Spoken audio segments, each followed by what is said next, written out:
নমস্কার সবাইকে, আমি মুন। আপনারা শুনছেন আমৃত্য ভালোবাসি তোকে, লিখেছেন সালমা চৌধুরী। পর্ব 15। আবির 2টা চেয়ার এনে পরিষ্কার জায়গাতে রেখে নিজের টিস্যু দিয়ে মুছে বলল, বস এখানে। আবির 3 প্লেট ফুচকা অর্ডার দিয়ে এসেছে। মেঘের মেন খুশিতে ভরে গেছে। আবির ভাইয়ের সাথে এতটা সময় যে আজই প্রথম কাটাচ্ছে। এই অনুভূতিহীন মানুষটা এক কথায় ফুচকা খাওয়াতে রাজি হয়ে গেছে, এটা ভেবেই মেঘ অজান্তে হেসে ফেলল।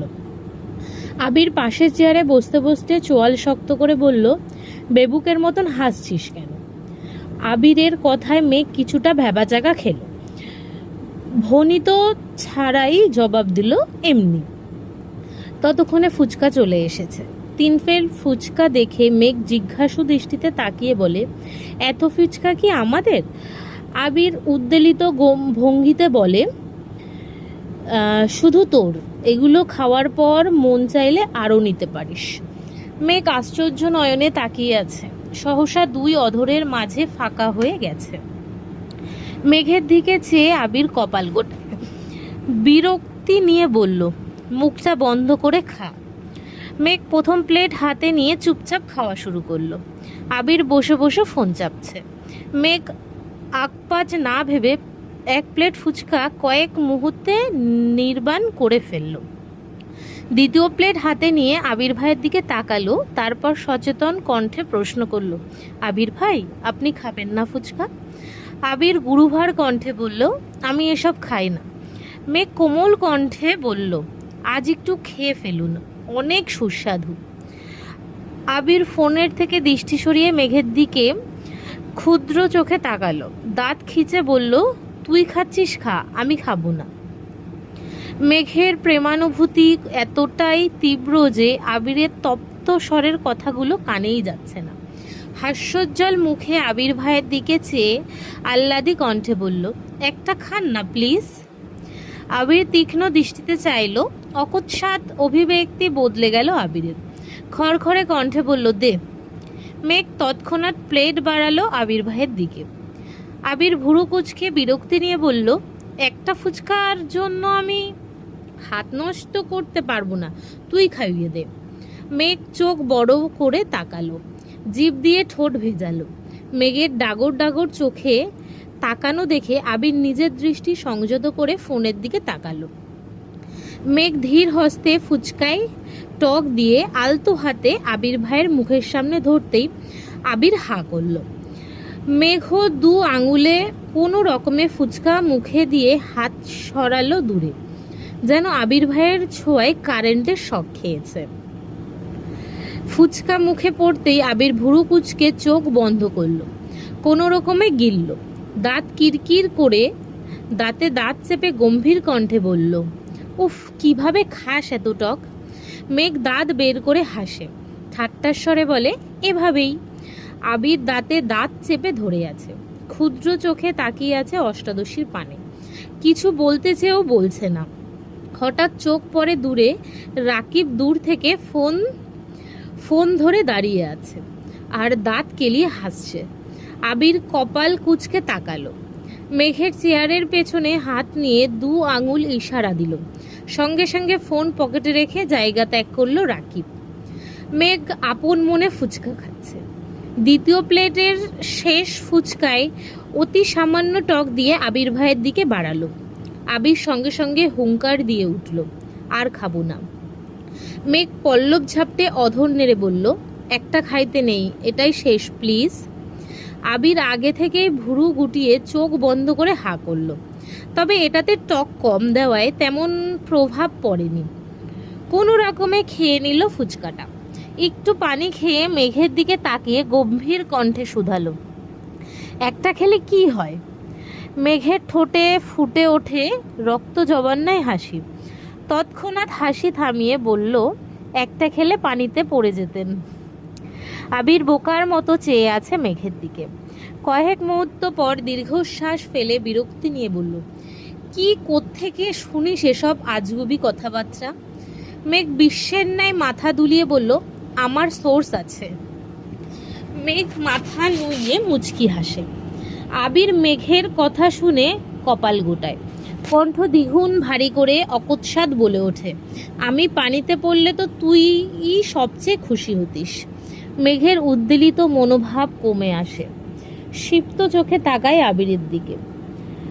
আবিরের নীরের চোয়াল দেখেই মেঘ তথস্থ হয়ে সহসা চিবুক নামিয়ে মনে মনে বলে, আমি আপনাকে পানি পড়তে দেব না। আপনার কিছু হলে আমি কাকে নিয়ে স্বপ্ন দেখব? কে আমার স্বপ্নের রাজকুমার হবে? আবির চুপচাপ চেয়ার থেকে উঠে চলে যায়। মেঘ কিছুক্ষণ চিন্তা করার পর মুখ তুলে তাকিয়ে দেখে আবির ভাই নেই।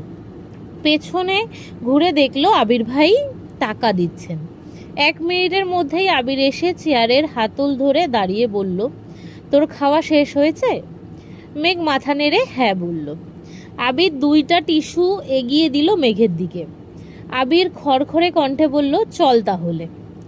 মেঘ উঠে আবির ভাইয়ের পেছন পেছন হাঁটে। বাইকের কাছে গিয়ে আবির মেঘের দিকে একটা শপিং ব্যাগ এগিয়ে দেয়। মেঘ হাতে নিতে নিতে বলে, কি এখানে? মিম আর আদির জন্য নিয়েছি, জবাব দিল আবির। মনের ভিতর মুগ্ধতা মেঘের ঠোঁটের কোণে ভেসে উঠল।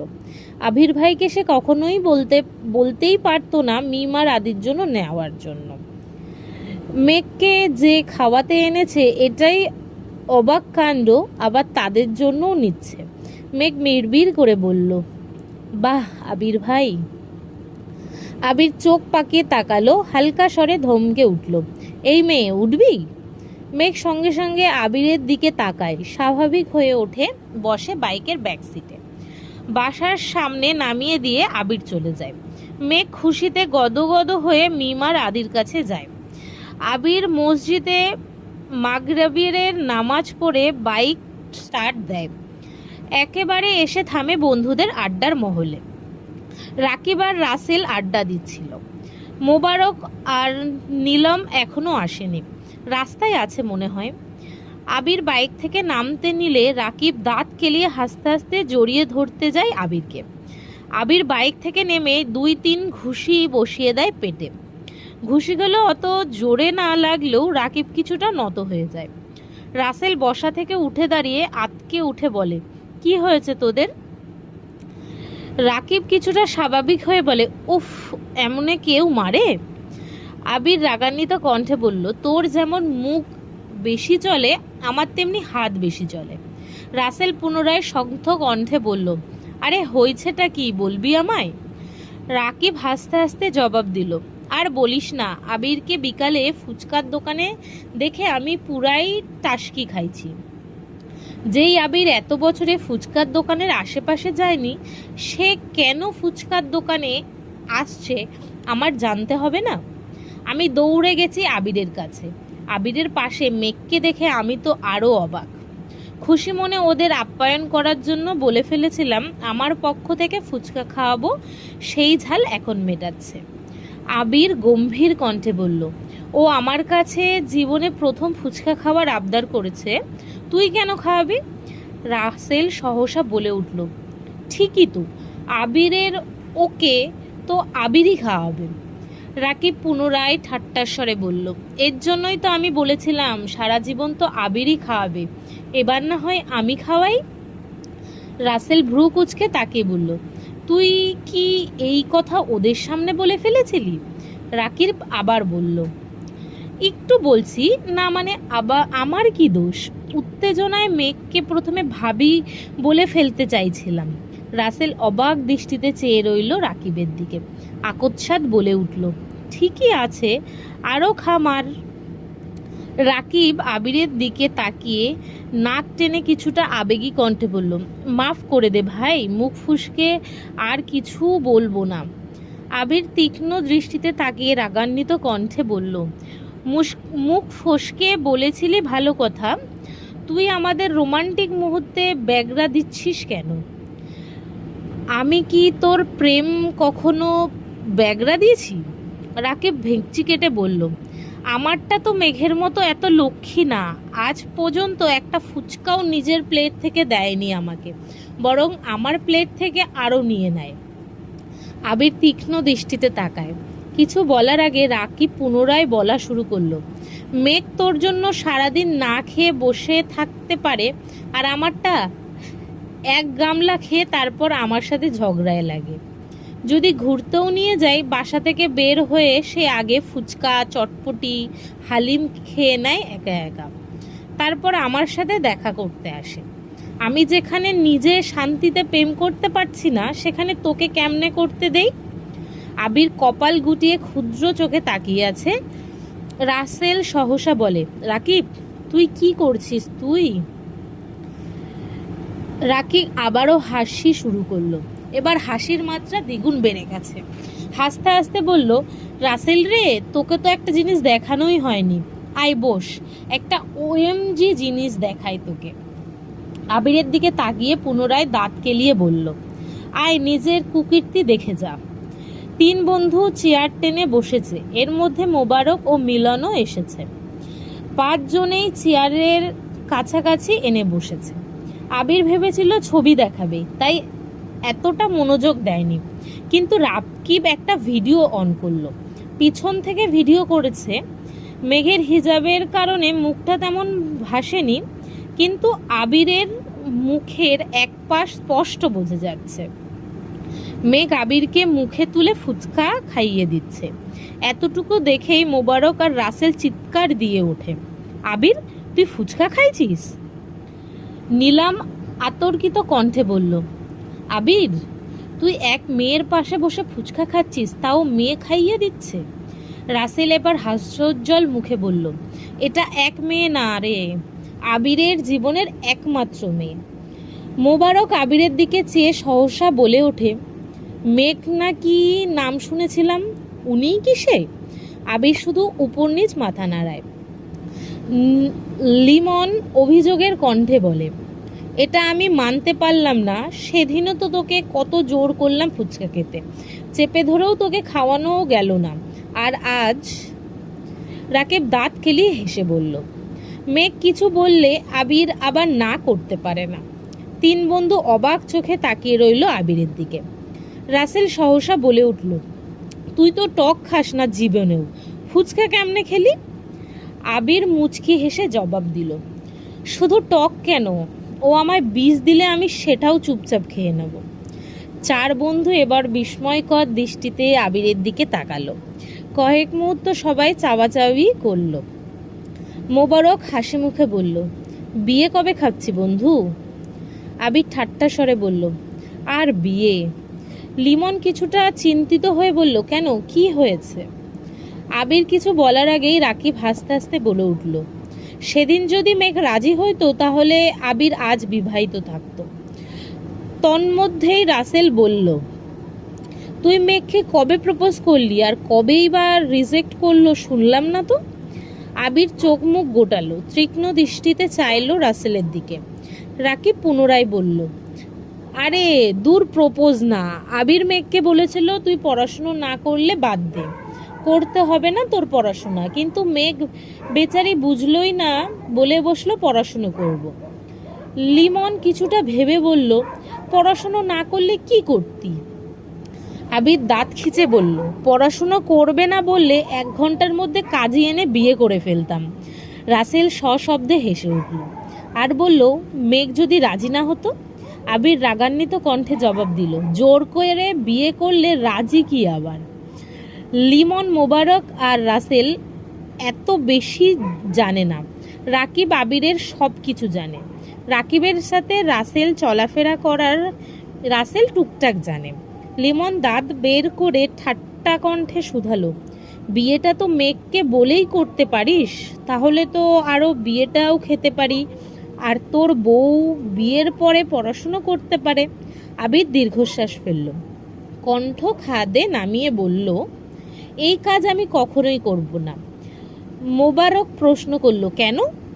আবির গম্ভীর কণ্ঠে বলা শুরু করলো, কারণ মেঘকে বা বাসায় ঝামেলা করে আমি এখন বিয়ে করলে জীবনের কোনো এক সময় মেঘের মনে হতে পারে আমি ওর যোগ্য না। পড়াশোনা, বাহিরে চলাফেরা, বন্ধু মহলের সাথে সে আমাকে মানাতে পারলো না। মেঘের কখনো যদি মনে হয় আমি ওর জীবনে জোর করে এসেছি বা মেঘ আমার থেকে মুক্তি চায়, তখন আমি কি করব? তার থেকে ভালো ও পড়াশুনো করুক, নিজে প্রতিষ্ঠিত হোক। যখন ওর মনে হবে আমাকে ছাড়া ওর চলবে না, তখনই আমি ওকে বিয়ে করব। গভীর মনোযোগ দিয়ে কথাগুলো শুনছিল সকলে। মোবারক মাথা চুলকে বলল, একটু আগে যে বললি জোর করে বিয়ে করবি। আবির এবার কপাল কুঁচকে বিরক্তি নিয়ে বলা শুরু করলো, মেঘ যদি বলতো সে পড়াশুনো করবে না, তাহলে আমি জোর করে বিয়ে করতাম। আর কারণ তখন তার পড়াশুনো করে কেরিয়ার গড়ার ইচ্ছে থাকতো না, জীবনে চলার পথে নতুন বন্ধু হতো না, আমাকে ঘিরেই ওর পৃথিবী হতো। একটা না একটা সময় গিয়ে আমার প্রেমে পড়তে বাধ্য হতো।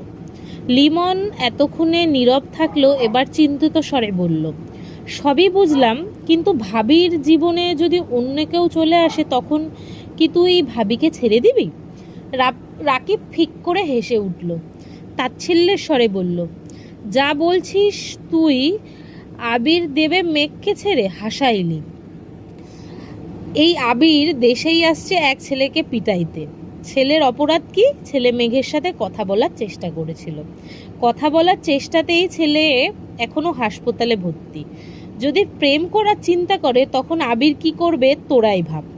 রাসেল, লিমন ও মোবারক সমস্বরে চিৎকার করে দিয়ে উঠল, আবির! আবির নিরেট কণ্ঠে বলল, আস্তে। আবির পকেট থেকে ফোন বার করে টাইম দেখে বলল, নামাজের সময় হয়েছে, চল নামাজে যাই। সবাই নামাজ পড়ে বের হলো। রাকিব দাঁত কেলিয়ে বলল, শোন, আজ আবির আমাদের ট্রিট দেবে। কি খাবি বল তোরা? আবির বিরক্তি নিয়ে বলল, আমি কোনো ট্রিট দেব না, আমি কি বিয়ে করছি নাকি? রাকিব মুখ বাঁকিয়ে বলল, বিকালে যে বললি আনলিমিটেড ফুচকা খাওয়ানোর ক্ষমতা তোর আছে, তাহলে এখন আমাদের খাওয়া। আবির গম্ভীর কণ্ঠে বলল, এই অফার শুধু আমার কাদম্বিনীর জন্য। লিমন আকস্মাৎ বলে উঠল, আমাদের আনলিমিটেড খাওয়াতে হবে না, লিমিটেডই খাওয়া তোর কাদম্বিনীর তরফ থেকে। আবির কিছুটা ভেবে বলল, ঠিক আছে চল। 3টা বাইকে 5 বন্ধু চলল। আবির একা, বাকি 2 বাইকে 2 জন করে। নামি দামি রেস্তোরাঁয় এসে বসলো সকলে। আবির উৎফুল্ল কণ্ঠে শুধালো, বুফে খাবি নাকি কাচ্চি? 4 বন্ধু চোখাচোখি করলো। রাসেল মুচকি হেসে বলল, দেখলি লিমন, মেঘের কথা বলতেই বুফে অফার করছে, কি ভালোবাসা। মোবারক বলে বসলো, তাহলে 2 দিন পর পর ভাবির কথা বলে খাবার খাওয়া যাবে। আবির কড়া কণ্ঠে জবাব দিল, এটাই আমার বিয়ের আগের আমাদের পক্ষ থেকে তোদের প্রথম এবং শেষ ট্রিট। এতদিন মেঘের কথা এত ডিটেলস জানতি না, তাই ট্রিটের কথা ওঠেনি। আজ যেহেতু জানছিস, তাই ট্রিট দিচ্ছি। কিছুই না। সবাই কাচ্চি আর বোরহানি নিল। আবির ফোন বের করে টাইম দেখে তাড়াতাড়ি খাওয়া শেষ করলো। বাকি 4 বন্ধু এখনো খাচ্ছে।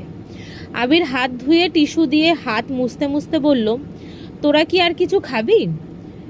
কেন, চলে যাবি নাকি? রাকিব বলল। আবির মুচকি হেসে বলল, তোদের ভাবি আমার জন্য অপেক্ষা করছে। সবাই একসাথে বলে উঠল, আহা। লিমন অভিমানী স্বরে বলল, বা বন্ধু বা, এক বাড়িতে প্রেম করে যা মজা নিচ্ছিস, এদিকে আমার সব কাজিনের বয়স 5 বছরের কম। জীবনটা বেদনার। আবির একগাল হেসে বলল, আর কিছু না খেলে বিল দিয়ে যাচ্ছি। সবাই বলল, আর কিছু খাবো না, দোয়া করি তোরা সুখী হ। আবির বিল পরিশোধ করে সবার থেকে বিদায় নিয়ে বাসার উদ্দেশ্যে রওনা দিল। এদিকে মেঘ সন্ধ্যার পর বাসায় এসে কিছুক্ষণ রেস্ট নিয়ে পড়তে বসেছিল। ঘন্টা 2 পড়ে খেয়ে নিয়েছে। আবির শুক্রবারে বাহিরেই বন্ধুদের সাথে হাবিজাবি খায়। রাতে বাসায় ফেরে আর ভাত খায় না। এর যেন মেঘ শুক্রবার আবির ভাইয়ের কথা ভাবে না, সবার সাথে খাবার খেয়ে নেয়। ঘন্টা 2 পড়াশোনা করে আবির ভাইয়ের জন্য অপেক্ষা করছে মেঘ। আজ আবির ভাইয়ের প্রতি ভালোবাসা উতলে পড়ছে মেঘের। ভাবছে আবির ভাই ফিরলে 1 কাপ কফি করে দেবে আবির ভাইকে। ব্যালকনিতে দাঁড়িয়ে আছে। হঠাৎ আবির ভাইকে বাইক থেকে গেট দিয়ে ঢুকতে দেখে। এক দৌড়ে নিচে চলে যায়। ড্রয়িং রুমে কেউ নেই। খাওয়া দাওয়া শেষ অনেকক্ষণ আগেই। সব কিছু গুছিয়ে সবাই সবার রুমে চলে গেছেন। মেঘ পা টিপে টিপে রান্নাঘরে যায়। আবির চাবি চাবি দিয়ে লক খুলে বাসার ভেতরে ঢুকে বড় বড় কদম ফেলে হাঁটে সিঁড়ির দিকে। মেঘ ছোট একটা পাতিল টান দেয় পানি বসানোর জন্য। এই পাতিলের নিচে যে আর একটা পাতিল ছিল সেটা তার চোখে পড়েনি। পাতিল ফ্লোরে পড়তেই জোরে শব্দ হয়। শব্দ শুনে আবির পাশ ফিরল, তাকালো রান্নাঘরের দিকে। মেঘ চোখ বন্ধ করে এক হাতে পাতিল সহ আর একটা খালি হাতের আঙুল দিয়ে দুকান চেপে ধরে আছে। মেঘকে রান্নাঘরে দেখে আবিরের পায়ের রক্ত মাথায় উঠে গেছে। দ্রুত পায়ে হেঁটে গেল রান্নাঘরের দিকে। আবির দাঁতে দাঁত চেপে গম্ভীর কণ্ঠে শুধালো, এখানে কি করছিস? আবির ভাইয়ের কণ্ঠ শুনে কেঁপে ওঠে মেঘ, ভড়কে যায় কিছুটা। মনে মনে ভাবছে, যদি বলি আবির ভাইয়ের জন্য কফি করতে আসছি তাহলে আমি শেষ। নরম স্বরে আস্তে করে মেঘ বলল, কফি খেতে ইচ্ছে হচ্ছিল। আবির সূক্ষ্ম দৃষ্টিতে পরখ করলো অষ্টাদশীর আপাদমস্তক। গম্ভীর কণ্ঠে বলল, তুই ডাইনিংয়ে বস, আমি আনছি। মেঘ তথস্থ নজরে চাইল, দৃষ্টি তার নিরেট। কয়েক মুহূর্ত পর পাতিল রেখে ডাইনিং টেবিলের চেয়ারে টেনে বসল। এক দৃষ্টিতে তাকিয়ে আছে রান্নাঘরে। আবির বেসিন থেকে হাত ধুয়ে কিছুক্ষণের মধ্যে 2 কাপ কফি নিয়ে ডাইনিংয়ে আসলো। 1 কাপ মেঘের দিকে এগিয়ে দিল, বসলো মেঘের বিপরীতে। মেঘ আস্তে আস্তে ফু দিয়ে এক চুমুক খেলো, সঙ্গে সঙ্গে বিস্ময়কর চোখে তাকালো আবির ভাইয়ের দিকে। তারপর আরেক চুমুক দেয় কফিতে। আবির কফিতে এক চুমুক দিয়ে মেঘের দিকে তাকিয়ে বলল, চিনি ঠিক আছে? মেঘ সহসা উপর নিচ মাথা নাড়ল। আবির ভুরু নাচিয়ে শুধালো, তাহলে এভাবে তাকিয়ে আছিস কেন? মেঘ বিস্ময় কণ্ঠে বলল, আপনি এত ভালো কফি বানাতে পারেন, কিভাবে শিখছেন? আবির নিরুদ্বেগ কণ্ঠে উত্তর দিল, বাইরে থাকলে এরকম অনেক কিছুই শিখতে হয়, পরিস্থিতি শিখিয়ে দেয়।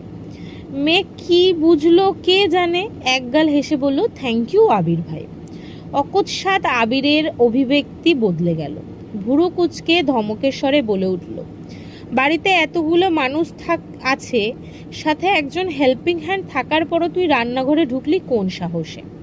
আবির ভাইয়ের ধমকে চমকে উঠল মেঘ। অক্ষি পল্লব কাঁপছে তিরতির, ঘামতে শুরু করেছে। ফ্যাল করে তাকিয়ে আছে আবির ভাইয়ের দিকে। আবির দ্বিতীয়বার গম্ভীর কণ্ঠে বলল, দরকার হলে তোর জন্য আরও 2 জন হেল্পিং হ্যান্ড রাখবো, তারপরও তোকে যেন আগামী 3 মাস রান্নাঘরে পা দিতে না দেখি। কথা শেষ হওয়া মাত্রই হাতে কফির কাপ নিয়ে নিজের রুমের দিকে চলে গেল। মেঘ মানব মূর্তির ন্যায় চেয়ারেই বসে আছে। আজকের পর্ব এই অবধি। যদি সবার ভালো লাগে সবাই লাইক কমেন্ট শেয়ার করে দিও, আর সবাই সাবস্ক্রাইব করে দিও। আরও ভিডিও পেতে পেজটাকে সবাই ফলো করো। আজ আসছি, ধন্যবাদ সবাইকে।